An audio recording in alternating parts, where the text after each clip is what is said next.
ప్రియ సహోదరి సహోదరులారా, ఈ ఉదయకాలం ప్రభు నామన ఈ రీతిగా ప్రభు యొక్క జీవం గల మాటలు వినటానికి తిరిగి జన్మించిన విశ్వాసులం యేసుక్రీస్తు ప్రభు విశ్వాసముల ద్వారా నీతిమంతులుగా తీర్చబడిన వారం ఆయన యొక్క బిడ్డలముగా ఆయన విశ్వాసం ద్వారా మనకు అనుగ్రహించిన గొప్ప రక్షణ ప్రభుకు స్తోత్రం చెల్లిస్తూ ఉదయకాలం వాక్య ధ్యానం నిమిత్తమై హెబ్రీయులకు రాసిన పత్రిక 10వ అధ్యాయం 22వ వచనం చదువుకుందాం. హెబ్రీయులకు రాసిన పత్రిక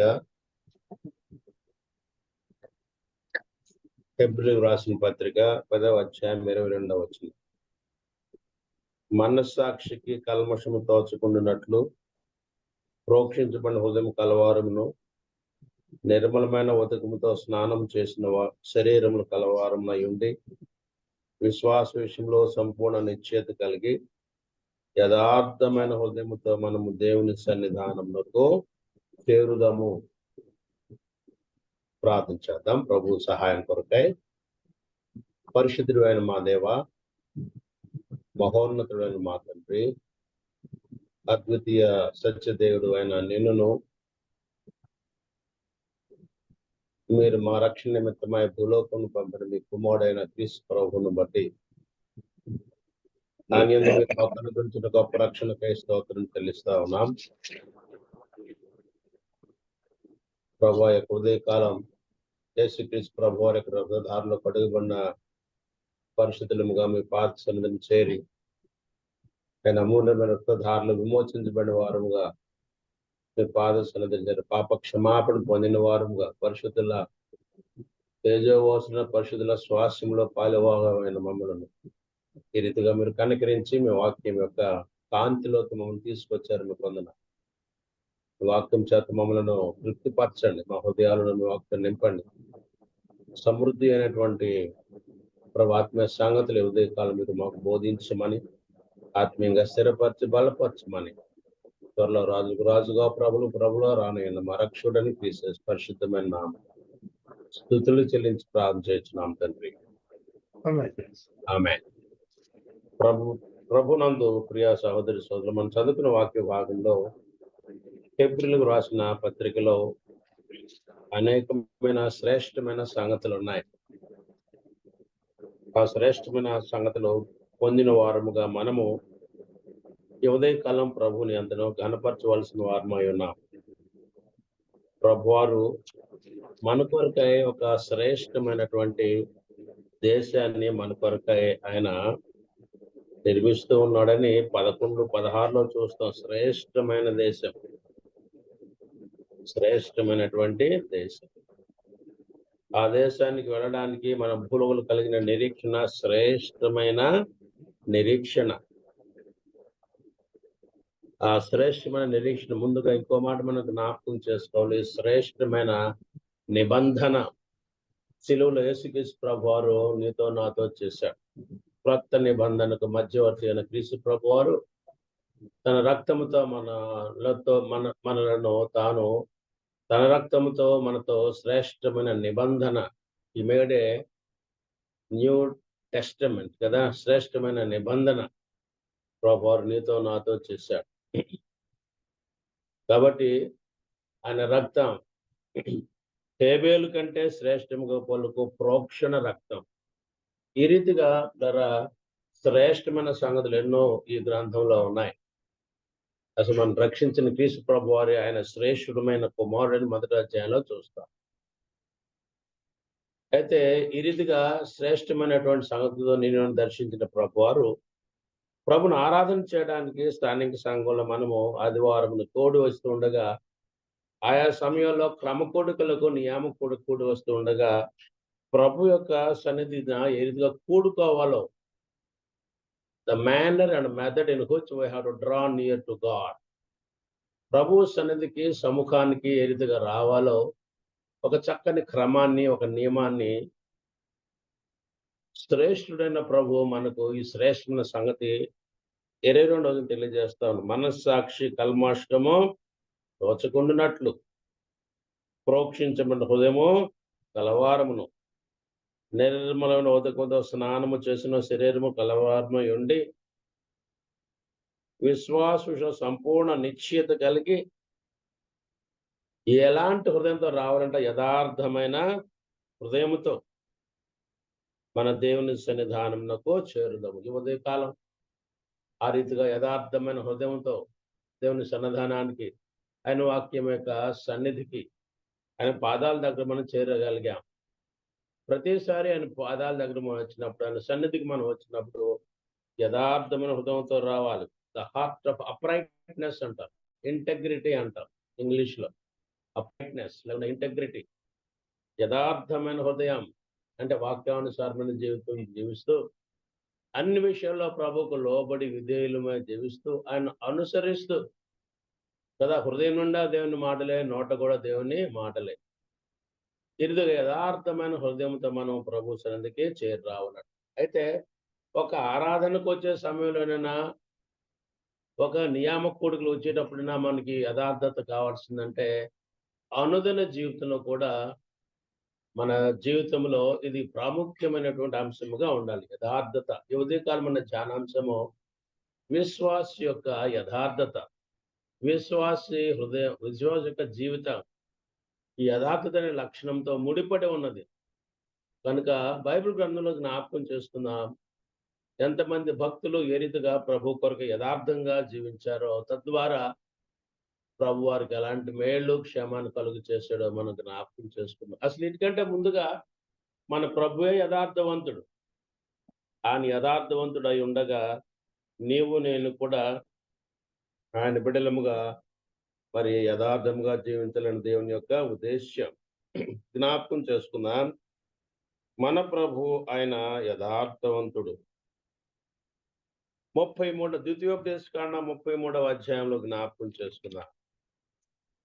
ద్వితీయోపదేశకాండ 33వ అధ్యాయం, 32వ అధ్యాయం, 4వ వచనం. 4వ వచనం చివరిలో ఉంది, చివరి వరుస. ఆయన నీతిపరుడు, యథార్థవంతుడు. Our God is righteous God and he is the God of uprightness, integrity. యథార్థవంతుడు. చెప్పిందే చేసేవాడు, మాట ఇచ్చి నెరవేర్చేవాడు, ఏది బోధిస్తాడో అదే జరిగించేవాడు, తండ్రి చిత్తానికి లోబడినవాడు ఈ భూలోకంలో. ఆయన చిత్తానికి లోబడి మన కొరకే శిలువలో ప్రభువారు నలుగొట్టబడికి సంపూర్ణంగా అప్పగించుకున్నవాడు. యథార్థవంతుడు. యథార్థమైన ప్రేమ, యథార్థమైన జాలి, యథార్థమైన నీతి, యథార్థమైన పరిశుద్ధత, అన్నిట్లో అన్ని యథార్థమైన సంగతులే క్రీస్తు ప్రభువులో చూస్తాం. ఆయన నీతిపరుడు, ఆయన యథార్థవంతుడు అని. ఇక్కడ మాత్రమే కాదు, 25వ కీర్తన 8లో కూడా మనకు జ్ఞాపకం చేసుకుందాం. 25వ కీర్తన 8వ వచనంలో అక్కడ కూడా దావీదు మహారాజు ప్రభు యొక్క ఇలాంటి అమూల్యమైన లక్షణాన్ని తలంచి ప్రభుని గనపరుస్తూ ఉన్నాడు. 25వ అధ్యాయంలో 8వ వచనంలో ఈ మాట వ్రాయబడి ఉన్నది. ఏమిటంటే, యెహోవా ఉత్తముడును యథార్థవంతుడునై. యెహోవా ఉత్తముడు, ఆయన the God is good, our Lord is good. ఉత్తముడు కదా, యథార్థవంతుడు, అప్రైట్, గాడ్ ఆఫ్ అప్రైట్నెస్, యథార్థం. ఆయన యథార్థవంతుడైతే నీవు నేను ఎలాగా ఉండాలో, ఆయన ఎలాగా ఉండాలని ఆలోచిస్తున్నాడో, ఆలోచన కలిగి ఉన్నాడో చూద్దాం. ఇర్మియా గ్రంథంలో 5వ అధ్యాయంలో నీ ఎళ్ళ నా ఎళ్ళ ప్రభుకున్నటువంటి విలువైన రక్తంతో కొనబడినటువంటి నీవు నేను, ఆయన రక్తధారలో కడుగుబడి నీవు నేను ఎలాగా ఉండాలో, ఎలాగ జీవించాలో ఆ యథార్థవంతుడు ఆయన యొక్క హృదయ వాంఛ మనం జ్ఞాపకం చేస్తున్నాం. ఇర్మియా గ్రంథం 5వ అధ్యాయంలో ఆ మాట మనం చూడగలం. 5వ అధ్యాయంలో 3వ వచనం. యెహోవా యథార్థత మీదనే కదా నీవు దృష్టి ఉంచుచున్నావు.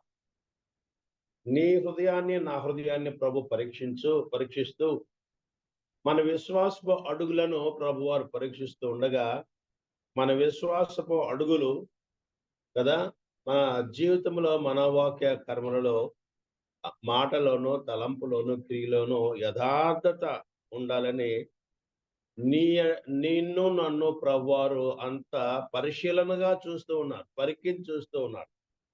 యెహోవా యథార్థత మీద నీవు కదా దృష్టి ఉంచి తన బిడ్డల ఎల్లా ఇలాంటి శ్రేష్టమైనటువంటి లక్ష్యం ఉండాలి ప్రభువు. అలాంటి లక్షణాన్ని వారిలో చూచి ఆనందించాలని ప్రభు కోరుతున్నాడు. అందుకనే మనం చూస్తాం కదా, తన యందు యథార్థ హృదయ గలవారిని బలపరచుటకై యెహోవా కన్ను దృష్టి లోకమంతా సంచారం చేస్తున్నదన్నమాట మనం చూస్తాం కదా. 2వ దినవృత్తాంతముల గ్రంథం 16వ అధ్యాయం 9వ వచనంలో తన ఎడల యథార్థ హృదయము కలవారిని బలపరచుటకై యెహోవా కన్ను దృష్టి లోకమందంతటా సంచారం చేయుచున్నది. లోకమంతా ప్రభు కందు సంచారం చేస్తా ఉన్నది. అంటే దీంట్లో ప్రభువుకి ఎంత ఆశ ఉన్నదో, ప్రభు నీళ్ళ ఎంత ఆశ పెట్టుకుని ఉన్నాడో కదా. తన యందు యథార్థ హృదయం కలవారిని బలపరచాలనే ఆయన కనుదృష్టి లోకమంతా సంచారం చేస్తుండగా ఆయన కనుదృష్టిలో ఆయన కన్నులకు నీవు కనపడాలి, నేను కనపడాలి, నీ కుటుంబం కనపడాలి, నా కుటుంబం కనపడాలి, మన సంఘస్థులు కనపడాలి కదా. కనపడినప్పుడు ప్రభు ఏం చేస్తాడంటే సంతోషిస్తాడు, మనల్ని బలపరిచేవాడుగా ఉన్నాడు. అన్ని విషయాల్లో ఆయన బలపరిచి మనల్ని స్థిరపరిచేవాడుగా ఉన్నాడు. అయితే ఉదయకాలం యథార్థంగా జీవించిన వారి కొందరి ఉదాహరణలు చూద్దాం, జీవితాలను జ్ఞాపకం చేసుకుందాం. మొదటిగా చూద్దాం, చూడండి, ఆదికాండం 42వ అధ్యాయంలో యాకోబు కుమారులు వారు తండ్రి చేత ప్రేరేపించబడిన వారై ఐగుప్తు దేశానికి వెళ్ళారు. అక్కడ ప్రధానమంత్రిగా ఒక యవనస్తుడు ఉన్నాడని ఆయన యోసేపుని వారికి తెలియదు. ఆయన దగ్గరికి వెళ్ళినప్పుడు జరిగిన సందర్భం 42వ అధ్యాయం 11వ వచనం. ఆదికాండం 42వ అధ్యాయం 11వ వచనంలో అన్నలో 10 మంది అన్నలు అక్కడికి వెళ్ళారు. చిన్నవాడు అయినటువంటి బెన్యామీన్ నా తండ్రి దగ్గరే ఉన్నాడు వెనక. ఒకడేమో యోసేపు తెలుసు, అన్నలు 10 మందే వెళ్ళారు. వెళ్ళి ఆయన ఎదుటి నుంచున్నారు, ముఖంలో భూమి వైపు చాపి మధ్య వంచి నుంచున్నారు. అప్పుడు యోసేపుకు వారిని చూడగానే అర్థమైంది, వీరు నా అన్నలని అర్థమైంది, ధాన్యం కొనడానికి వచ్చారు అని అర్థమైంది. అదే సమయంలో తన మనసుకు ఒక ఆలోచన కూడా వచ్చింది. ఒకప్పుడు చిన్ననాడు తనకు వచ్చిన కళ, ఏ రీతిగా తన నుంచుని ఉండగా మరి ఏ రీతిగా పనలు, కోయబడిన గోధుమ పనలు కదా ఆయన చుట్టూ నిలబడినట్లుగా, తాగిలిపడినట్లుగా, ఆయనకి నమస్కారం చేస్తున్నట్టుగా వచ్చిన కళ జ్ఞాపకం వచ్చింది. ఆనాడే యోసేపుకు దేవుడు బయలుపరిచాడు, ఆయన ఉన్న స్థితికి వస్తాడని, అన్నాడు ఆయన ఎదుట సాగిల పడతారని. ఇప్పుడు యోసేపుకు ఆ సంగతి అర్థమైంది. అన్నను చూచి వారిని కొంచెం కలవరపరచడానికి, వారు నాకు తెలియదు అన్నట్లుగా, మీరెవరో నేను అన్నట్లుగా ప్రవర్తిస్తూ ఉండగా ఒక ప్రశ్న వేస్తూ ఉన్నాడు 9లో. యోసేపు వారిని గూర్చి తాను కనిన కలను జ్ఞాపకం చేసుకొని, మీరు వేగుల వారు, ఈ దేశం గుట్టు తెలుసుకుని వచ్చిన వారితో అనగా. ఈ మాట పలడానికి ఉద్దేశం ఏంటంటే అన్నను శిక్షించాలని కాదు, కానీ అన్నలో కొంచెం పరితాపం కలిగించాలి, పశ్చాత్తాపం కలిగించాలి. తాము చేసిన తన ఎడల చేసినటువంటి తప్పును వారు గ్రహించులాగున వారి మనసులో మార్పు రావాలని, మీరు వేగుల వారుగా మా దేశపు గుట్టును తెలుసుకోవడానికి వచ్చి మాకు కష్టం కలగడానికి వచ్చారని కటువుగా మాట్లాడుతుంటే 10లో వారు, లేదు ప్రభువా, నీ దాసుని మేము ఆహారం కొంటే వచ్చితిమి. వారు అంటా ఉన్నారు, నిజంగా వారు ఎందుకు వచ్చారో మాట్లాడుతూ, హృదయంలో ఏముందో నోటితో అదే మాట్లాడతాం. ఇదే యథార్థత. హృదయం ఒకటి పెట్టుకుని నోటితో ఇంకోటి మాట్లాడేవారు కాదు. ఆదిగా మాట్లాడేవారు కపటలు కదా. ఆదిగా మాట్లాడేవారు వారు సైతాను సంబంధులు. అలారు మాట్లాడేవారు ప్రభు ఘనత ఇచ్చేవారు కాదు. తమ స్వంత ఘనత కొరకు, తమ స్వంత లాభం కొరకు, తమ పేరు ప్రఖ్యాతుల కొరకు ప్రయత్నిస్తారు అలాంటి వారు కదా. హృదయంలో ఒకటి నుంచి నోటితో మాట్లాడేవారు. కానీ యథార్థమైన భక్తి కలవారు, యథార్థమైన హృదయం కలవారు, యథార్థంగా జీవించేవారు కదా. హృదయంలో ఏముంటుందో నోటి ద్వారా అదే వస్తున్న గ్రంథాలు కూడా మనం కదా. హృదయం నిండిన దాన్ని బట్టి నోరు మాట్లాడును అనే మాట కూడా మనం చూస్తాం. ఇక్కడ చూద్దాం వారేమో సమాధానం చెప్తున్నారు 11లో. మేమందరము ఒక్క మనుష్యుని కుమారు, మేము యథార్థవంతులమే కానీ నీ దాసులు మేము వేగుల వారము కామని అతనితో చెప్పి, యథార్థవంతులు అన్నయ్య, మేము వేగుల వారు కాదు అని ఒప్పుకుంటూ ఉండగా, ఇక్కడ యథార్థతకు ఒక చక్కని నిర్వచనాన్ని చూస్తాం. యథార్థత కదా, సత్యాన్ని పలుకుట, వాస్తవాన్ని పలుకుట, నిజాన్ని ఒప్పుకొనుట కదా. యాకోబు కుమారులు ఆ రీతిగా సందర్భంలో తమ యథార్థతను వారికి తెలియజేస్తూ ఉన్నాడు. కనుక యథార్థత అంటే ఏంటి? ఇక్కడ మనకు నిర్వచనం చూసాం. యథార్థంగా మాట్లాడినటువంటి యాకోబు కుమారులను ఇక్కడ మనం జ్ఞాపకము చేసుకున్నాం. ఇంకా కొనసాగిపోతే వారిని ఇంకొద్దిగా శ్రమల పాలు చేయడానికి యోషువ మాట్లాడేవారిని చెరసాల్లో వేసినట్టు వాళ్ళు మార్పు రావాలని ఇదిగా చేసి వారి యథార్థని ఆయన పరీక్షిస్తూ ఉన్నట్టు సందర్భాన్ని చూసాం. ఒకటి, యోషువ కుమారులు యథార్థతను మనం ఇక్కడ జ్ఞాపకం చేస్తాం. రెండవ చూద్దాం, చూడండి. యథార్థంగా జీవించిన వారి యొక్క జాబితాలో మనం ఎవరిని జ్ఞాపకం చేసుకున్నాము? దావీదును జ్ఞాపకం చేసుకున్నాం. మొదటి దిన వృత్తాంతం మొదటి దిన 29:5 చూద్దాం.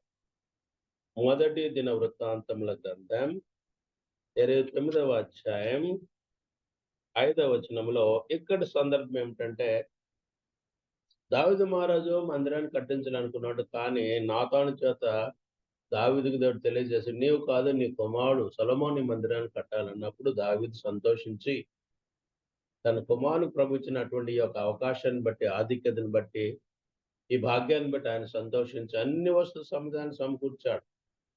ఏమేమి సమకూర్చాడో 29 వచనంలో వెండి, బంగారం, ఇత్తడి కదా, ఇనుము, కర్రప్పని కర్ర, గోమేదకు రాళ్ళు, చెక్కుడు రాళ్ళు, వింతైన వర్ణములు పలు విధమైన మిక్కిలు వెలగల నానావిధ రత్నములు, తెల్ల చలువ రాయి విశేషముగా సంపాదించని 29వ అధ్యాయం 2లో ఉన్నది. లాట్ ఆఫ్ థింగ్స్ కదా. మందిర నిర్మాణానికి ఏమేమి ముడిసరుకు అవసరం అన్నీ కూడా సంపాదించిన దావీదు తనతో పాటు తన ప్రజలను కూడా ప్రేరేపించాడు. ప్రభు పనికి తాను తన వంచు సమకూర్చాడు, ప్రయాసపడ్డాడు, సమకూర్చాడు. తన ప్రజలు కూడా అడుగుతా ఉన్నాడు. 29వ అధ్యాయం 5వ వచనంలో, ఈ దినమున యెహోవాకు ప్రతిష్టముగా మనఃపూర్వముగా ఇచ్చు వారెవరైనా మీలో ఉన్నారా అని తన ప్రజలు ప్రశ్నిస్తున్నా ఉన్నాడు. మీ హృదయాలు మీరు గట్టిపరుచుకున్నారా? ప్రతిష్ఠించుకున్నారా? నిర్ణయం తీసుకున్నారా? ప్రభు పనికి ఇవ్వాలని, మందిర నిర్మాణాన్ని మీరు ఇవ్వాలని ఎవరెవరు ఉన్నారో చెప్పండి నేను అడుగుతా ఉన్నాను. ఆ రీతిగా తాను తన ప్రజలు హృదయపూర్వకంగా యథార్థంగా ఈ యొక్క వస్తువును సమకూర్చానని తాను చేసిన ప్రార్థన ఒప్పుకుంటా ఉన్నాడు. 29:17 చూద్దాం. నా దేవా, నీ హృదయములను హృదయ పరిశోధన చేయొచ్చు, యథార్థవంతులు ఎందుకు ఇష్టపడుచున్నావు నేను ఎరుగుదును. నేనైతే యథార్థ హృదయం కలవాడినాయి, ఇవి అన్నీ మనఃపూర్వముగా ఇచ్చి ఉన్నాను. ఇప్పుడు ఇక్కడ నుండి నీ జనులను నీకు మనఃపూర్వముగా ఇచ్చుట చూచి సంతోషించుచున్నాను. మనఃపూర్వంగా ప్రభువుకి ఇవ్వడం, మనఃపూర్వంగా ప్రభువును ప్రేమించడం, మనఃపూర్వంగా వాక్యాన్ని ధ్యానించడం, మనఃపూర్వకంగా సహోదరులను ప్రేమించడం, మనఃపూర్వకంగా కదా మందిరానికి వెళ్ళడం. ఇది విత్ హోల్ హార్టెడ్నెస్. మన ప్రభు నిమిత్తము ఏం చేసినా కానీ మనుషులు సంతోషపెట్టాలని కాక ప్రభువుని కనపరచాలని, ప్రభువు మహిమ తేలని మనం ఏమి చేసినా మనుషులు చేసినట్లు కాక అది దేవుడు చూస్తూ ఉన్నాడని దేవుని చేస్తూ ఉన్నాము, దేవునే తగిన ప్రతిఫలాన్ని మనకి ఇస్తాడని ఎరిగిన వారమే with whole heartedness we have to go ahead in the service of the Lord. ప్రభు పనులు అతికి ముందుకు సాగవలసిన వారు. అది కాకుండా with half heartedness, whole heartedness కాకుండా చాలా మంది హాఫ్ హార్టెడ్నెస్, సెల్ఫిష్ హార్టెడ్నెస్ కదా, స్వార్థంతో చేస్తారు కదా, సగం పనులు అరకొరగా పనులు చేస్తారు, కానీ అందులో స్వార్థాన్ని చేస్తారు, కానీ వాళ్ళలో స్వలాభాపేక్ష చూస్తారు. అయితే ప్రభు ఈ ఉదయకాలం అంతా ఎవరు ఎట్లున్నా మనకు ఇతరులు విమర్శించడం కాదు, కానీ నీ మట్టుకు నీవు, నా మట్టుకునే, నీ కుటుంబం మట్టుకు నీ కుటుంబం, నా కుటుంబం నా కుటుంబం, నీ సంఘం మట్టుకు నా సంఘం మనమందరం కూడా యథార్థంగా జీవించాలని పూర్ణ హృదయంతో ప్రభు పక్షంగా మనం నిలబడాలని ప్రభు కోరుకుంటూ ఉంది. రెండవ ఉదాహరణ, ఇక్కడ దావీదు తన ప్రజల్లో మనం యథార్థతను చూస్తా ఉన్నాం. పూర్ణ హృదయంతో ప్రభువుని వారు అనుసరిస్తూ ప్రభుకు వారు అందిస్తూ ఉన్నారు. ఇంకో మాట చూద్దాం, సొలొమోను మాట్లాడిన మాట చూద్దాం. చూడండి, రాజుల మొదటి గ్రంథం 3వ అధ్యాయం 6వ వచనంలో. రాజుల మొదటి గ్రంథం 3వ అధ్యాయం 6వ వచనంలో అక్కడ సొలొమోను అంటా ఉన్నాడు. ఆ మాట తన తండ్రి యొక్క యథార్థతను జ్ఞాపకం చేసుకుంటూ తండ్రి నిమిత్తమే మాట్లాడుతూ ఉన్నాడు. అక్కడ కూడా యథార్థతకు ఇంకొక చక్కని ఉదాహరణ. అక్కడక్కడ మన గ్రంథంలో యథార్థత అంటే ఏంటో ప్రభువు ఈ రీతిగా నిర్వచించుండగా ఇక్కడ కొంచెం, అక్కడ కొంచెం కదా! మనం వాటిని యెషయా గ్రంథంలో అన్నట్లుగా ఇక్కడ కొంచెం, అక్కడ కొంచెం కదా! మన సంగతులను సమకూర్చుకొని ఒక ఒక సంపూర్ణమైనటువంటి పరిపూర్ణమైన అర్థాన్ని మనం మరి గ్రహించవలసిన వారమై ఇక్కడ చూస్తా ఉన్నాం. 3వ అధ్యాయం 6వ వచనంలో సొలొమోను ఇలాగు మనవి చేసి, నీ దాసుడైన నా తండ్రిని దావీదు నీ దృష్టికి అనుకూలముగా సత్యమును, నీతిని అనుసరించి యథార్థమైన మనసు గలవాడై ప్రవర్తించును కనుక నీవు అతని యేల పరిపూర్ణ కటాక్షం కనపరిచితివి. ఈ దినమున ఉన్నట్లుగా అతని సింహాసనం మీద అతని కుమారుడు కూర్చుండబెట్టుట ఎందు మహాకృప చూపి ఉన్నావని చెప్పి తన తండ్రిని జ్ఞాపకం చేసుకుంటూ ఉన్నాడు. ఇది కూడా దావీదు యొక్క యథార్థతే అంటా ఉన్నాడు. దావీదు యథార్థత ఎలాంటిదంట, అది నా తండ్రి నీ దృష్టికి అనుకూలముగా, అది ప్రతికూలంగా నీవు కాపరివైతే గొర్రె పిల్లగా నా తండ్రి నేను వెంబడించాడు కదా! మన అనుదిన జీవితంలో కూడా ఆయన మన కాపరియుడుగా, మన ప్రభువారు మన కాపరియుడుగా ఆయన్నే మనము అనుసరించాలి. ఆయన అడుగుజాడల్లో ముందుకు సాగాలి. ఆయన చెప్పినట్లు చేయాలి. ఆయన వాక్య వెలువల మనం తొట్టిల్లకుండా నడవాలి. గురి వద్దకే మనం వెళ్ళాలి. అనుసరించుట అనే మాట కదా! అనుకూలంగా ముందుకు వెళ్ళిన దావీదు, సత్యమును పలికిన దావీదు, నీతిని అనుసరించి జరిగించిన ఈ 3 కూడా యథార్థతలో 3 భాగాలుగా అనుకూలంగా జీవించడం ప్రభువుకి కదా! సత్యమును అనుసరించి జీవించడం, నీతిని అనుసరించి జీవించడం. ఇక్కడ మాత్రమే కాదు గాని పిల్లరా, మనం జ్ఞాపకం చేసుకుంటే ఇంకా యథార్థంగా జీవించిన వారిలో మనం ఈ ఉదయకాలం హిజ్కియాను చూస్తా. రాజుల 2వ గ్రంథం 20వ అధ్యాయం 3వ వచనంలో ఇంకొకరిని చూసి మనం ముందుకు సాగిపోదాం. రాజుల 2వ గ్రంథం 20వ అధ్యాయం 3వ వచనం. సందర్భం ఏంటంటే హిజ్కియాకు మరణకరమైన రోగం సంభవించింది. హిజ్కియా నీవు మరణించిన ఎన్నావు, నీ ఇంటిని చక్కబరుచుకో అని ప్రభు తనకు వర్తమానాన్ని తన ప్రవక్తలకు తెలియచేయగా హిజ్కియా తన ముఖము గోడ వైపు తిప్పుకొని ఎలాగ ప్రార్థన చేశాడో చూద్దాం. రాజుల 2వ గ్రంథం 20వ అధ్యాయం 3వ వచనం. యెహోవా యథార్థ హృదయుడనై సత్యముతో నీ సన్నిధి నేనెట్లు నడుచుకుంటున్నావు, నిష్ఠకు అనుకూలంగా సమస్య నేట్లు జరిగి కృపతో జ్ఞాపకం చేసుకుని మన హిజ్కియా కన్నీళ్లు విడిచి యెహోవాకు ప్రార్థన చేస్తాం. మనం చేసే ప్రార్థన కూడా యథార్థమైనదిగా, మనం చేసే ప్రార్థన కూడా భారభరితమైనదిగా, మనం అడిగే మనవులు కూడా అవి ప్రభుత్వకి అంగీకారం ఉండులాగున మనం అడగవలసిన వారమై ఉన్నాం. ఇక మరణించినావు అని అనగానే హిజ్కియా ఎంత యథార్థంగా ప్రభు సన్నిధిన ప్రార్థన చేస్తున్నాడో చూడండి. నేను జీవించిన జీవితం ఎంత యథార్థంగా నీ కొరకే జీవించాను, సత్యాన్ని అనుసరించి జీవించాను, సత్యాన్ని జరిగించి నేను అనుసరించాను, నన్ను జ్ఞాపకం చేసు ప్రభుతో అని తాను ప్రార్థించిన తన యథార్థత పరుస్తా ఉన్నాడు. తాను చేసిన ప్రార్థన యథార్థవంతమైన కన్నీళ్లు విడిచి గోడవైపు తన ముఖమును తిప్పుకొని నీవు తప్ప నాకు సహాయం ఎవరున్నారు ప్రభా, నీవే నాకు దిక్కని తాను చేసిన ప్రార్థన యథార్థమైనటువంటి ప్రార్థనగా మనం చూస్తాం. హిజ్కియా ఒక ఉదాహరణ, యాకోబు కుమారుడు చక్కని ఉదాహరణ, దావీదు తన ప్రజలు ఒక చక్కని ఉదాహరణ, అదిగా హిజ్కియా ఒక చక్కని ఉదాహరణ. మరి ఆశ కూడా మరి ఏ రీతిగా యథార్థ హృదయుడై తాను తన దేశంలో విగ్రహాలను తొలగించి వేసి కదా దేశాన్ని పవిత్రపరిచి ప్రతిష్టపరిచి వాక్యాన్ని బోధించి ప్రజల హృదయాలను ప్రభుత్వం స్థిరపరిచి యథార్థమైన భక్తి వారికి నేర్పడం మనం జ్ఞాపకం చేసుకుంటే ఆశా జీవితాన్ని మనం జ్ఞాపకం చేసుకుంటాం. 2వ దినవృత్తాంతముల గ్రంథం, లేకుంటే రాజుల మొదటి గ్రంథం 15-11 చూద్దాం.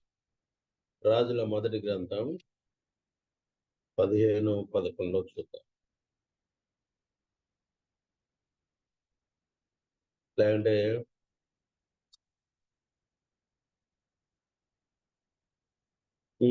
15:11. మొదటి రోజుల గ్రంథం 15:11. ఆసా తన పితరుడైన దావీదు వల్ల యెహోవా దృష్టికి యథార్థముగా నడుచుకొని అని అంటాం. ఇక్కడ యథార్థంగా నడుచుకున్న ఒక మాటే ఉన్నది, కానీ ఏ రీతిగా యథార్థంగా నడుచుకున్నాడు, తను రుజువు చేసుకున్నాడు, తన యథార్థతలో ఆయన కనపరిచిన భక్తి ఏంటో మనం జ్ఞాపకం చేసుకోవాలంటే 2వ దినవృత్తాంతముల గ్రంథం 15వ అధ్యాయానికి మనం వెళ్ళాలి. 14వ అధ్యాయం అక్కడ మనం చూస్తాం.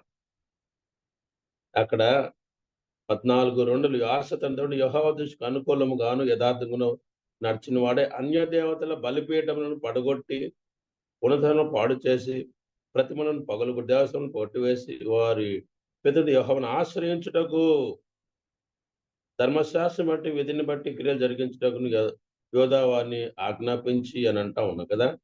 ప్రభుని ఆశ్రయించాడు, నిండు మనసుతో ఆశ్రయించాడు కదా.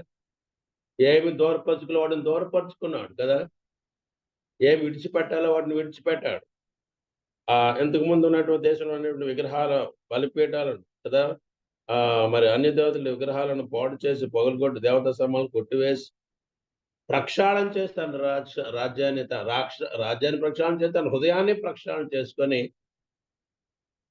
హృదయాన్ని పవిత్రపరచుకుని పూర్ణ హృదయంతో నిండు హృదయంతో ప్రభుని అనుసరించడం. ఆ మాట కాదు, 4లో అనుసరించుట, ఆశ్రయించడం అనమాట. ఇందాక అనుసరించడం దావీదు విషయంలో, ఇక్కడేమో ఆశ్రయించు. ప్రభుని ఆశ్రయించిన వాడు ప్రభుని ఆశ్రయించే విషయంలో కూడా ఇందాక హిజ్కియా కూడా అలాగనే ఆశ్రయించాడు, ప్రార్థనలు ఆశ్రయించాడు కదా. కనుక ఇదిగా భక్తిగా జీవించిన వారు ఎంతో మంది యథార్థతను వదిలిపెట్టుకున్న వారు జీవించిన సందర్భాన్ని మనం జ్ఞాపకము చేసుకుంటాం. కనుక మన జీవితాల్లో కూడా యథార్థతను మనము విడిచిపెట్టగా ప్రభువులో ఈ రీతిగా యథార్థవత్వమే మనం ముందుకు సాగవలసిన వారమై ఉన్నాం. కొన్ని విషయాలు యథార్థ గురించి వ్రాయబడిన మాట మనకు జ్ఞాపకం చేసుకుందాం. మన ఆరాధన ఎలాగుండాలో చూద్దాం. యథార్థమైన ఆరాధన చూద్దాం. యోహాను సువార్త 4వ అధ్యాయం 23వ వచనంలో మన ఆరాధన అనుదిన జీవితంలో ఏ రీతిగా దావీదును పోలి, యాకోబు కుమారుని పోలి, ఆసాను పోలి, యెహోషాపాతును పోలి, యోబును పోలి, యోబు కూడా కదా యథార్థవంతుడు, నీతిమంతుడు యోబు గురించి రాయబడింది కదా. ఇలాంటి భక్తులను ఆధారంగా చేసి వారి జీవితాన్ని అనుసరిస్తూ మాదిరిగా పెట్టుకొని మనం ఏ ఏ విషయాల్లో యథార్థంగా ఉండాలో గ్రంథంలో చక్కగా 4 మాటలు ఉన్నాయి. వాటిని జ్ఞాపకం చేసుకొని ఈ యథార్థమైన జీవితం జీవించడం వలన కలిగే మేళ్ళేంటో చివరిగా వాటిని మనం ధ్యానం చేద్దాం. 1, ఆరాధన యథార్థమైనదిగా ఉండాలి. యోహాను సువార్త 4:23లో మనం జ్ఞాపకం చేసుకుంటే, ఆ మిట్ట మధ్యాహ్న వేళ ప్రభువారు సమరయ మార్గమున వెళ్ళవలసి వచ్చారు కదా. దానికి కారణం ఏంటంటే, అక్కడ సుకారు అనే ఊరి దగ్గర సమరయ స్త్రీని దర్శించి కదా, ఆమెను రక్షణ నడిపించి ఆమెతో మాట్లాడేటప్పుడు సత్యనామను బలపరిచినప్పుడు చివరిలో ప్రభు అంటా ఉన్నాడు 4:23లో, అది యథార్థంగా ఆరాధించువారు ఆత్మతోనూ సత్య తండ్రిని ఆరాధించు కాలము. కాబట్టి ప్రభు వారిని మనము యథార్థమైనటువంటి హృదయముతో యథార్థముగా ప్రభుని మనము ఆరాధించాలి. యథార్థమైన హృదయం. ఇందాక జ్ఞాపకం హెబ్రీ పత్రిక 10:22లో జ్ఞాపకం, ఆయన సన్నిధికి వచ్చేటప్పుడు యథార్థమైన హృదయంతో రావాలి. ఆయన ఆరాధన చేయడం కూడా యథార్థ హృదయంతో మనం ప్రభుని ఆరాధన చేయాలి. మన ఆరాధన యథార్థమైనదిగా ఉండాలి. 1. 2, మన ప్రేమ కూడా ప్రభువుకి చిట్లో మనం చూపే ప్రేమ అది యథార్థమైనదిగా ఉండాలి.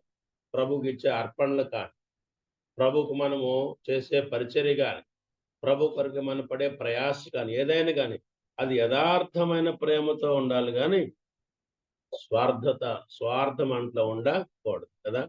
ప్రభు పక్షాన మనం అదకు చేసినప్పుడు ఇన్ రిటర్న్ తన నామాన మనం చూపిన ప్రేమను మర్చుటకు దేవుడు అన్యాసుడు కాడన్న మాట కూడా చూస్తాం. హెబ్రీ 6లో ఆ మాట మనము చూస్తాం. కనుక ఉదయకాలం ఇది మన మేలు కొరకే, మన క్షేమం కొరకే, మన దిద్దుబాటు కొరకే కదా. అంటా ఉన్నాడు 8లో 2వ కొరింథీయులకు రాసిన పత్రిక 2వ అధ్యాయం 2 కొరింథీ 8వ అధ్యాయం 8వ వచనం మనకి జ్ఞాపకం చేస్తుంది. ఆజ్ఞపూర్వంగా మీలో చెప్పడం లేదు, ఇతరుల జాగ్రత్తని మీకు చూపుచూట చేత మీ ప్రేమ ఎంత యథార్థమైనదో పరీక్షించవాలని ఇలాగూ చెప్తున్నానని కొరింథీయులకు తెలియజేస్తా ఉన్నాడు. మాసిదోనియ సంఘపు వారు నిరుపేదలైన కానీ ప్రభు కొరకు ఎవరు ధారాళంగా ఇచ్చాడు అని వారిని తెలియజేస్తూ వారు దేవుని ప్రేమించట్లే విషయంలో యథార్థంగా ప్రేమిస్తూ ఇస్తూ ఉన్నారు. మీరు కూడా వారిని పోలి ఇవ్వండి. మిమ్మలను మీకు మాదిరిగా ఉండాలని వారి గురించి మీకు చెప్తున్నాను కనుక మీ ప్రేమ ప్రభు యందు మీరు చూపే ప్రేమ అది యథార్థమైనదిగా ఉండాలని యథార్థమైన ప్రేమ. ఇందాక యథార్థమైనటువంటి ఆరాధన, రెండవది యథార్థమైనటువంటి ఆయన సన్నిధికి యథార్థంగా వచ్చుట. సరే రెండవది యథార్థమైనటువంటి ప్రేమ. 2 కొరింథీ 8 యథార్థమైనటువంటి ప్రేమ. 2 కొరింథీ. తర్వాత అనుదిన జీవితంలో విశ్వాసులముగా పాత జీవితాన్ని మనము విసర్జించి క్రీస్తు యేసును నూతన సృష్టిగా మనం ఎలాంటి భక్తి కలిగి జీవించాలో. ఇప్పుడు ఎవరన్నా క్రీస్తు యేసును వాడు నూతన సృష్టి. పాతవి గతించిన సమస్తలు కొత్తవని 2 కొరింథీ 7:14 మనం జ్ఞాపకం చేసుకుంటాం కదా. 5:17 మనకు జ్ఞాపకం చేసుకున్నాం. దాన్ని ఆధారంగా చేసుకొని క్రీస్తు యేసును నూతన సృష్టిగా చేయబడిన నీలో నాలో ఎలాంటి భక్తి ఉండాలో చూద్దాం. ఎఫెసీ 4:24లో చూద్దాం. ఎఫెసీ 4:24లో మనం జ్ఞాపకం చేసుకుంటే అక్కడ మన భక్తి అది యథార్థమైన భక్తిగా ఉండాలి. యథార్థమైనటువంటి ఆరాధన, యథార్థమైనటువంటి ప్రేమ, యథార్థమైనటువంటి భక్తి.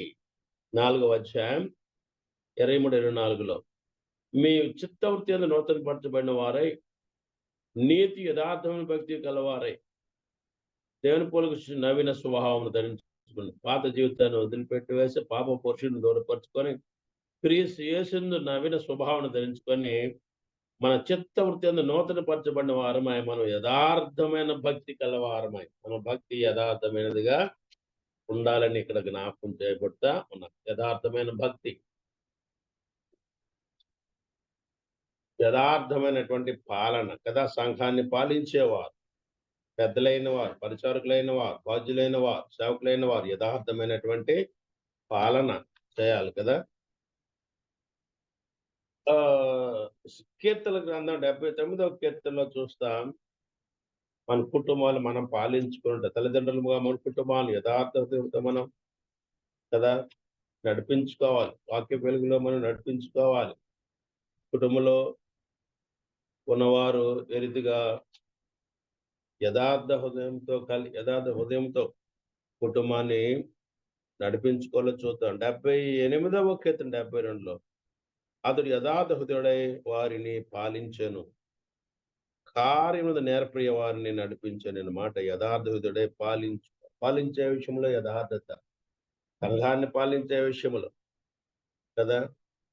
అదే రీతిగా కుటుంబాన్ని పోషించుకునే విషయంలో, వాటికంటే మీకు హృదయాన్ని భద్రపరుచుకునే విషయంలో యథార్థత కదా చాలా అవసరం. అతడు యథార్థ హృదయుడై దావీదుని చెప్తా ఉన్నాడు ఈ మాటలు కదా. దావీదుని గురించి ఈ మాటలు 76 నుంచి తన దాసుడు దావీదును కనుగొని గొర్రెల దొడ్డిని అతన్ని పిలిచాను, పాడి గొర్రెలు మేపుడును మాన్పించి తన ప్రజలను యాకోబు తన స్వాస్థ్యమైన ఇశ్రాయేలుడు మేపుడుగా ఆయన అతన్ని రప్పించిన. అతడు యథార్థ హృదయుడై వారిని ఈ పాలన రాజ్యాన్ని పాలించుట, కుటుంబాన్ని పాలించుట, సంఘాన్ని కాబట్టి పాలన విషయంలో యథార్థత అవసరం. ఇన్ని కోణాల్లో కృపగల దేవుడు మన జీవితాలను చేయడానికి, సరిచేయడానికి, మన మాదిరిగా ఉండడానికి, తనకు మంచి సాక్షులుగా జీవించలాగిన ప్రభువారు ఇట్టి సంగతులు మన కొరకే గ్రంథంలో భద్రపరిచి ఉంటాడు కదా. మన ఆరాధన యథార్థమైనదిగా ఉండాలి. మనకు చూపే ప్రేమ ప్రభు పక్షాన, యథార్థ ప్రభు పక్షాన్నే కాదు కదా, ఇతర సహోదరుల పక్షాన మనం చూపే ప్రేమ, సేవకుల పక్షాన మనం చూపే ప్రేమ కదా, అది యథార్థమైన ప్రేమగా ఉంటుంది. అదే రీతిగా మరి యథార్థమైన భక్తి కన FC 4 ఏరియాల్లో చూశారు.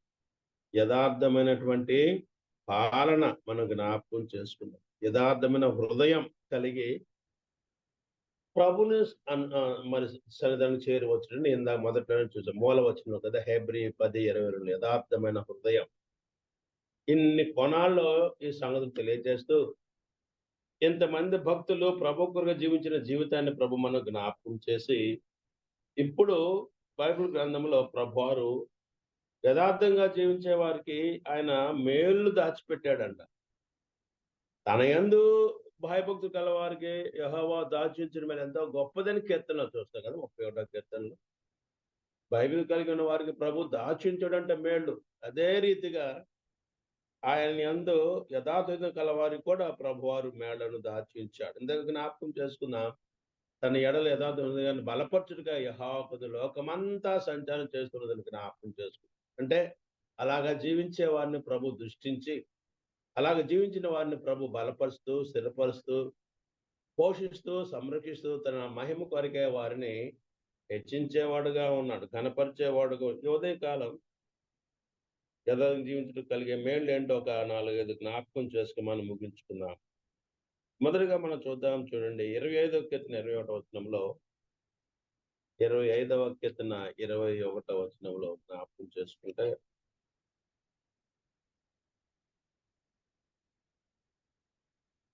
దేవా వ ఆహ్, నీ నీ కొరకు నేను కనిపెట్టుకొని ఉన్నాను. యథార్థతయు నిర్దోషత్వము నన్ను సంరక్షించునుగా. ప్రభువా నీ కొరకు నేను కనిపెట్టుకొని యథార్థంగా, నిర్దోషంగా నీ కొరకు నేను జీవిస్తూ ఉన్నాను. కనుక నీవు నన్ను సంరక్షించేవాడవు. అంటే కాపాడేవాడవు. నాకు తోడుగా ఉండేవాడు. కీడును తప్పించేవాడు, పోషించేవాడు, సంరక్షించేవాడు. అది సంరక్షణ. మన సంరక్షకుడు ఆయనే మన ప్రభువారు కదా! మన బాగోగులన్నీ ఆయన చూసుకునేవాడుగా ఉన్నాడు. సంరక్షకుడు లేకపోగా అని యెషయా గ్రంథంలో చూస్తాం. సంరక్షకుడు లేక ఇశ్రాయేలు జనాంగం ఎరిదిగా అస్తవ్యస్తమై ఉన్నారు. జ్ఞాపకం చేసుకొని వారికి సంరక్షకుడుగా, వారికి మధ్యవర్తిగా క్రీస్తు ప్రభువాన్ని యుక్తగా ఈ లోకాన్ని పంపి సమస్త మానవాళిని రక్షించి తన సంరక్షణలోనికి తీసుకొచ్చుకున్న ప్రభువును జ్ఞాపకం చేసుకుంటా ఉంటాం. కనుక ఆయన మనల్ని సంరక్షిస్తాడు కదా ఒకటి. రెండవది జ్ఞాపకం చేసుకుందాం. 112వ కీర్తన 4వ వచనంలో ఒక వంశపు వారి గురించి చెప్తా ఉన్నాడు. ఆ వంశపు వారు ఎవరంటే ప్రభువును నమ్ముకొని తిరిగి జన్మించిన విశ్వాసుల సమూహమే ఆ వంశం. అది యథార్థ వంశుల వంశము అని ఉన్నది. 112వ కీర్తన 3వ వచనంలో యథార్థవంతుల వంశపు వారు దీవింపబడు. కలిమియు సంపద వారి అంట ఉండదు. వారి నీతి నిత్యము నిల్చును. 4లో యథార్థవంతులకు చీకటిలో వెలుగు పుట్టును అని ఉన్నది కదా! లోకమంతా చీకటి, లోకమంతా కరోనా వైరస్ కదా! లోకమంతా కష్టాలు, లోకమంతా కరువులు కదా! లోకమంతా ద్వేషం, పగ, దేశమంతా నష్టం. అయితే తన బిడ్డలకు ప్రభువారు కదా! ఆయన తన బిడ్డలకు వాటిని ఆ ప్రతికూల పరిస్థితి దూరపరిచి తన బిడ్డలకు ఏది మేలో క్షేమమో అది వారికి అనుగ్రహించి వారి చుట్టూ ఆయన అగ్నికి ప్రాకారంగా ఉండేవాడు. అగ్ని యెరూషలేము చుట్టూ ఎదుగా ప్రాకారాలుండి, యెరూషలేము చుట్టూ పర్వతాలున్న ఆ పట్టణానికి క్షేమాన్ని ఇస్తూ ఉన్నాయో, నీ చుట్టూ, నా చుట్టూ వలయం వల్లే ప్రభువారుండి కదా! ఆయన ప్రభువారు మనకు మరి ఆహ్, అనుకూలమైన పరిస్థితి జరిగించేవాడుగా ఉన్నాడు. 4 యథార్థం చీకటిలో వెలుగు పుట్టును. అక్షరార్థంగా జ్ఞాపకుంటే ఇశ్రాయేలు జనాంగము ఆ ఫరో దాస్యముకున్న ఐగుప్తులో ఉన్నప్పుడు వారిని విడిపించమని విడిపించడానికి మోషే అహరోనుల చేత ఆయన ప్రయత్నాలు చేస్తూ ఉండగా ఫరో ఒప్పుకోలేదు. ఫరోను శిక్షించడానికి, దండించడానికి తన శక్తిని ఫరో మీద చూపించడానికి 10 తెగుళ్ళను పంపాడు. వాటిలో ఒకానొక తెగులు ఏంటంటే చిమ్మ చీకటి. ఆ చిమ్మ చీకటి పంపినప్పుడు ఐగుప్తు దేశమంతా చిమ్మ చీకటి ఉన్నది కానీ దేవుని ప్రజలు ఇశ్రాయేలులో వారు నివసించిన ప్రాంతంలో ఆ చీకటి లేదు. అక్కడ వెలుగున్నదంట. చూద్దాం. ఇదే యథార్థవంతులకు చీకటిలో వెలుగు పుట్టును అనే మాట. నిర్గమకాండం 10వ అధ్యాయం 21వ వచనంలో. నిర్గమకాండం 10వ అధ్యాయం 21వ వచనం మనం జ్ఞాపకం చేసుకుంటే ఈ చిమ్మ చీకటి ఇది 7వ తెగులు. మొదటి తెగులు నీరు రక్తంగా మార్చబడ్డం. రెండో తెగులు కప్పలు వారిని బాధించటం. మూడవ తెగులు మరి తెగుళ్ళని వారికి పంపించడం. నాలుగవది పొక్కులు, దద్దుర్లు. ఐదవది వడగండ్లు. ఆరవది మిడతలు. ఏడవది చిమ్మ చీకటి. 10వ అధ్యాయం 21లో చూస్తే, అందుకు యెహోవా మోషే ఆకాశం వైపు నీ చెయ్యి ఎత్తము. ఐగుప్తు దేశం మీద చీకటి అని ఉన్నది కదా! చీకటిని ఒకటి రాసి పైన కింద రాశాడు ఫుట్‌నోట్‌లో. తల తడవులాడినంత చీకటి, చిమ్మ చీకటి గదా! చీకటి చేతికి తెలియనంత చిక్కని చీకటి కమ్ముననెను. మోషే ఆకాశము తన చేయెత్తినప్పుడు ఐగుప్తు దేశమంది 3 దినములు గాఢాంధకారమాయెను. 3 దినములు ఒకడినొకడు కనుగొనలేదు. ఎవడును తానున్న చోటు నుండి లేవలేకపోయెను. అయినను అనే మాట. ఇక్కడ చూస్తే 23వ అయినను ఇశ్రాయేలందరి మీదికి వారి నివాసంలో వెలుగుండెను. వారి నివాసం ఎక్కడ ఇశ్రాయేల్ వారు ఎక్కడ నివసించారు వారు? గోషేనులో నివసించారు. గోషెను అనే ప్రాంతం. గోషెను అనగా దేవుని యొక్క సమీపం. దేవునికి సమీపంగా, దేవునికి దగ్గరగా ప్రభువును హత్తుకొని వారు జీవించిన కారణాన వారు యథార్థవంతులే దేవుని దృష్టిలో వారికి చీకటిలో వెలుగు పుట్టింది కదా! 2 మేళం చూసాం. ఒకటి యథార్థవంతులను ప్రభువే సంరక్షిస్తాడు, పోషిస్తాడు, కాపాడుతాడు, భద్రపడతాడు. యథార్థవంతులకు వారి వంశం వారు దీవించబడతారు. యథార్థంగా నీవు నేను జీవిస్తే తల్లిదండ్రులుగా ఉన్న బిడ్డలకు ప్రభువారు దేవునిలో తోడుగా ఉన్నాడు. వారికి రక్షణ దయచేస్తాడు తప్ప కదా! దేవునిలో అసలు ఆశీర్వాదం కోరుకుంది రక్షణ కదా! మనల్ని బట్టి మన బిడ్డలకు రక్షణ. తద్వారా భూలోకంలో జీవానికి, భక్తికి లోటు లేకుండా ప్రభువు ఇచ్చాడు. 112:4 చూసాం. వారికి చీకటిలో వెలుగు పుట్టును. అంటే ఆ పలుకు అందరికీ ప్రతికూల పరిస్థితులు, మనకైతే అనుకూలమైన పరిస్థితి అన్నమాట. ఇంకోట మీరు చూద్దాం. యథార్థవంతులు యథార్థవంతులంట 11:7 చూద్దాం. కీర్తన 11:7 ఆయన ముఖ దర్శనం చేసెదరు. గ్రంథం తీసి చదువుతా ఉంటే ప్రభువు కదా వారికి దర్శనమిస్తాడు. వాక్య రూపిగా వారికి దర్శనమిస్తాడు. వాక్యం ద్వారా వారితో మాట్లాడేవాడుగా ఉన్నాడు. 11:7 చూద్దాం. యెహోవా నీతిమంతుడు, ఆయన నీతిని ప్రేమించువాడు. యథార్థవంతుడు, ఆయన ముఖ దర్శనము అక్షరార్థంగా పాత నిబంధన కాలంలాగా ఆయన దర్శనాలు ఇప్పుడు లేవు కానీ, ఆ దర్శనాలు కదా కలలు ఆ కాలం పోయింది. ఇది కృపాకాలంలో ఉన్న వాక్య రూపి అయిన ప్రభువారు వాక్యం ద్వారా మనతో మాట్లాడారు. కనుక వాక్యం చదువుతా ఉంటే ప్రభు యొక్క మర్మాలు మనం ఎప్పుడంటే యథార్థంగా హృదయంలో కల్మషం లేకుండా, కపటం లేకుండా, పాపం లేకుండా వాక్యాన్ని దాచిపెట్టుకుని కదా వాక్య వెలుగులో ముందుకు సాగుతా ఉంటే అలాంటి వారే యథార్థవంతులు. అలాంటి వారు వాక్యం చదువుతా ఉంటే మర్మాలు ప్రభువారు బయలుపరిచేవాడుగా ఎన్ని మేళ్ళో కదా సంరక్షిస్తాడు. మన వారిని దీవిస్తాడు. వారికి చీకటిలో వెలుగు కలుగుతుంది కదా. వారు ముఖ దర్శనం చేస్తారు. దేవుని ముఖ దర్శనం చేస్తారు వారు.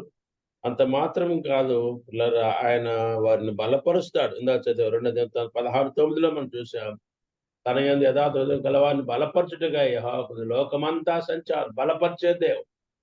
ఏ విషయాల్లో బలహీనులుగా ఉన్నామో, సామాజికంగా బలహీనులమా, విద్యాపరంగా బలహీనమా, సామాజిక స్థితి ప్రకారం బలహీనులమా, జ్ఞానంలో తెలివి తక్కువ వారమా, ఏ విషయాల్లో మనం తక్కువయ్యామో, ఏ విషయంలో బలహీనులమో, ఏ విషయాల్లో ఇతరుల చేత తృణీకరించబడుతున్నాం, ఏదైనా కానీ కదా ప్రభువు దృష్టిలో యథార్థంగా జీవించినప్పుడు ఆయనే మనల్ని బలపరిచేవాడుగా ఉన్నాడు కదా. ఆయనే హెచ్చించేవాడుగా.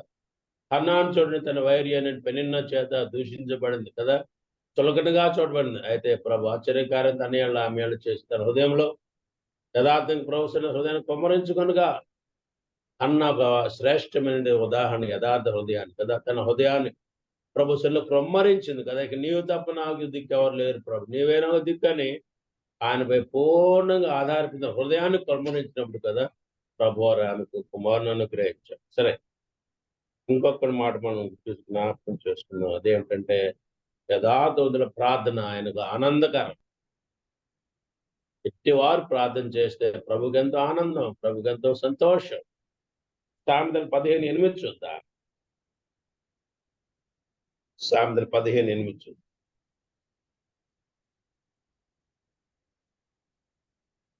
15:8 చూద్దాం. అక్కడ రాయబడిన మాట ఏమిటంటే, భక్తులు అర్పించబడు యెహోవాకు హేయములు, యథార్థవంతుల ప్రార్థన ఆయనకు ఆనందకరం. యథార్థ హృదయులై యథార్థంగా అన్నది జీవితం జీవిస్తూ యథార్థంగా దేవుని సన్నిధికి వెళ్ళొచ్చు, క్రమకుడికి వెళ్ళొచ్చు, ఆరాధనకు వెళ్ళొచ్చు, యథార్థంగా జీవించేవారు వారు చేసే ప్రార్థనలు యెహోవాకు ఆనందకరం. ఆయనకు ఎంతో ఆనందం, సంతోషం.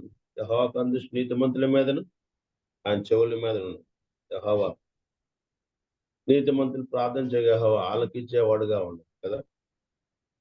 కనుక మన ప్రార్థన దేవునికి ఆనందకరంగా ఉండాలంటే యథార్థంగా మన జీవితం ఈ రీతిగా ఇన్ని మేళ్ళు ప్రభు మన కొరకై దాచించగా ప్రభు కొరకై మనము యథార్థంగా జీవిద్దాం. యోబు అంటాడు ఒక సందర్భంలో, అదేమిటంటే యోబు జీవితంలో నేను యథార్థతని ఏనాడు కూడా నేను విడువను అని యోబు పలికిన మాట జ్ఞాపకం వస్తా ఉంది. యోబు గ్రంథం మొదటి అధ్యాయంలో మనం జ్ఞాపకం చేసుకుంటాం. యోబు అని యథార్థవంతుడు, నీతిమంతుడు, దేవుని యందు భయభక్తులు కలిగి మరి చెడుతనాన్ని విసర్జించిన వాడు యోబు. అలాంటి యోబు ఒక చోట తాను మాట్లాడుతూ ఉన్నాడు. నా మరణదినం వరకు కూడా కడ వరకు కూడా నా యథార్థతను నేను విడువను అని యోబు పలికిన మాట నీకు నాకు పెద్ద సవాల్గా ఉన్న జ్ఞాపకం చేసుకో. కడ వరకు కూడా ప్రభువు వచ్చే వరకు కూడా ఈ లోకంలో ప్రభువును మనం ఈ లోకాన్ని విడిచే వరకు ప్రభు వచ్చేవాడు కదా. ఏనాడు కూడా యథార్థతను వేడకుండా ప్రభు కొరకు మనము చెబుతాం. యోబు గ్రంథం 8:20 చూద్దాం చూడండి. యోబు గ్రంథం 8:20 ఈ మాట చూసి మనం ముగించుకుందాం. యోబు గ్రంథం 8:20లో మనం యోబు పలుకుతున్నటువంటి మాట మనకెంతో సవాలుగా కనిపిస్తా ఉంది కదా.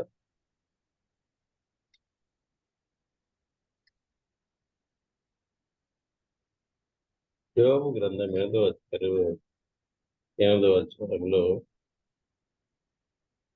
వచనంలో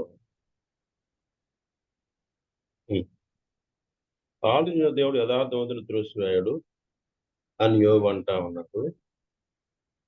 4:6 చూద్దాం చూడండి. 4:6 నీ భక్తి నీకు ధైర్యం పుట్టిందా, నీ యథార్థ ప్రవర్తన నీకు నిరీక్షణ ఆధారము కాదా అని ఇక్కడ ఉన్నది. యోబు గ్రంథంలో వేరొక చోట మనం జ్ఞాపకం చేసుకుంటాం. కడ వరకు నా తుది శ్వాస వరకు నేను యథార్థతను వేడను అని యోబు పలికిన మాట మనకెంతో సవాలుగా ఉంది. యోబు యొక్క యథార్థత గురించి మొదటి అధ్యాయం మొదటి రోజున జ్ఞాపకం చేసుకున్నాను. అదేమిటంటే 1వ అధ్యాయంలో 1వ వచనం, యోబు ఊజు దేశమందు యోబునొక మనుష్యుడు ఉండెను. అతడు యథార్థపరుడును నీతి న్యాయవంతుడై దేవుని యందు భయభక్తులు చెడుతనమును విసర్జించిన వాడు. యోబు చెడుతనాన్ని విసర్జించిన వాడుగా యోబు మనం చేసుకుంటాం. యోబును పోలి నీవు నేను కూడా, దావీదును పోలి నీవు నేను కూడా, యాకోబు కుమారుని పోలి, ఆసాను పోలి, యెహోషాపాతును పోలి, యోబును పోలి కదా మనం. అందుకని మన ప్రభువారే యథార్థత మనకు మన ప్రభువును పోలి యథార్థంగా జీవిస్తూ ప్రభు మహిమ కొరకై జీవిద్దాం. అది జీవించడానికి పరిశుద్ధాత్మ దేవుడు మనకు సహాయం దయచేద్దాం. సందర్భాలు